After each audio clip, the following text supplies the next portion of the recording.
하더라도, 여기 어르신들 때만 하더라도 전세를 사는 데 있어서 전세금 대출을 받는다라는 걸 인정하세요? 그때는 말 된다는 거죠. 야, 전세도 어차피 남이 집 들어가는 건데 그거를 무슨 세를 들어가는데 대출을 받냐?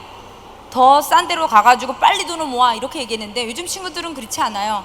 그냥 어차피 내가 내 힘으로 집 못 살 바에는 내가 원하는데 편한데, 나는 어차피 전세 보증금 대출도 정부에서 조금 싸게 해주니까 내가 원하는 곳에, 편리한 곳에 전세도 살고 싶다 라고 해서 전세 보증금도 또 대출을 받고 들어가요.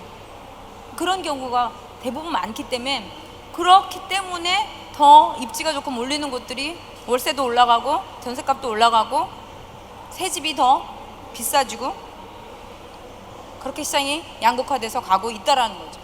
그래서 향후에도 보면 시장은 뭐 당연히 실수요자 중심으로 이제 가고, 물론 시장에 따라서 지금은 투자 목적으로도 가고 있지만, 저는 당분간 계속 소형 평형이 시장을 주도하는 이런 흐름은 더 이어질 거고, 뭐 이것이 이제 부동산 측면에서 봤을 때 어느 정도 수익을 줄 수 있느냐의 수익형 부동산이라든지, 또는 가치를 올릴 수 있는 가치형 부동산, 이거는 이제 사실 이제 은퇴를 준비하시는 분 입장에서 있죠. 그래서 크게 트렌드는 이제 이렇게 변하고 있기 때문에 이것이 계속 시장에도 영향을 줄 수밖에 없다라고 보여집니다.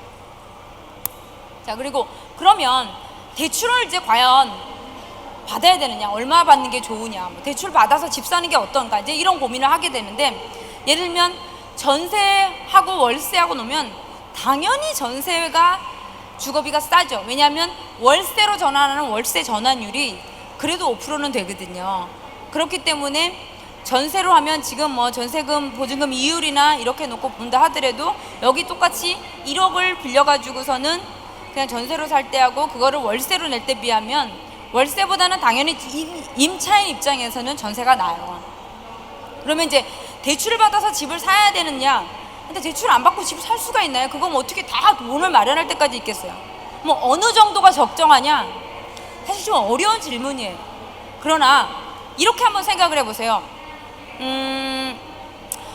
보통 지금 집을 빌릴 때 주택담보대출이 지금은 뭐 3%대, 신용이 좋거나 그러면 3% 초반 아니면 3% 중반 이 정도는 이렇게 가는데, 3% 그러면 앞으로 조금 오를 것까지 다 대비해서 예를 들면 4% 정도 이자로 내가 빌렸다라고 해서 가정을 해봐요. 그러면 보통 전체 집값 중에 50%를 만약에 빌렸다, 4억짜리인데 2억을 대출을 받아가지고 4%의 이자를 낸다라고 치면, 집값이 연간으로 해가지고 3% 4%씩 정도 오르면 그 정도 괜찮은데, 예를 들면 집값이 1, 2% 정도밖에 안 오른다라고 하면 거기다 세금 내고 그러면 이자가 비용이 훨씬 더 많아지는 거예요. 그렇죠? 그렇기 때문에 그러면 우리가 일반적으로 물가 상승 정도 수준이다라고 하면 집값이 한 3% 이내에서 연간 오른다라고 보자라는 거죠. 그러면 안정적으로 대출을 받을 수 있는 정도 수준이다라고 하면 40% 이내 정도 이어야 할 것 같아요.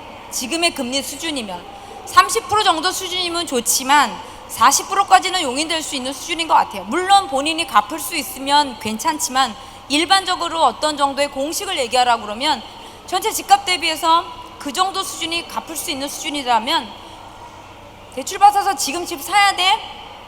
여건 되시면 사주시는데 조금 보태주셔도 좋고 사라고 하셔도 저는 나쁘지 않다고 생각합니다. 그런데 이제 이 문제가 발생하는 거죠. 조금은 슬픈 얘기가 될 수도 있지만, 제가 졸업하고 91년도에 처음 취직을 할 때마다, 저는 그때는 처음에는 우리은행을 들어온 게 아니었기 때문에 대기업에 다니지 않았어요. 그러나 그때 저희 월급과 대기업에 다니는 제 친구의 월급이 그렇게 차이가 크지 않았어요. 그런데 요즘은 대기업에 다니는 자제분하고 대기업에 다니지 못하는 우리 아이들의 친구의 월급하고 급여가 너무 많이 차이가 나요.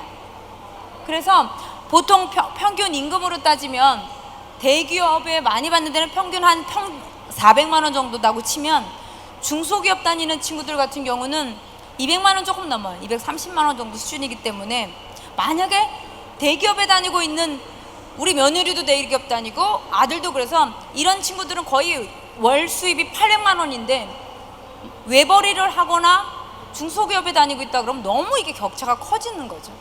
그러면 사실은 아까 뭐 서울에서 25평짜리 집 웬만한 거 사도 4, 5억 된단 말이죠. 그러면 2억 정도 대출을 받아서 그걸 갚을 수 있느냐라고 하면 굉장히 부담스럽고 커져요. 그렇기 때문에 1억 정도를 대출을 받는다 하더라도 대기업 정도 받으면 다닌다고 하면 별 문제 없는데, 연소득이 지금 예를 들면 300만 원이 안 넘어간다라고 하면 1억도 갚기가 되게 부담스러워요. 근데 2억은 대출을 받아야지 그나마도 서울에서 25평짜리 아파트를 마련할 수 있는 편이, 이거 어떡하겠어요.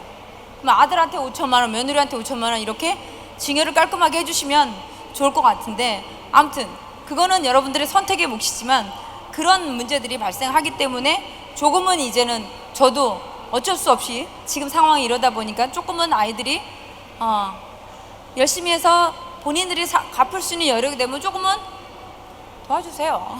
도와주셔도 될 것 같아요. 그래서 뭐 대출은 그런 양면들이 있는 것 같고요. 뭐 이건 그래서 보통 이제 세율이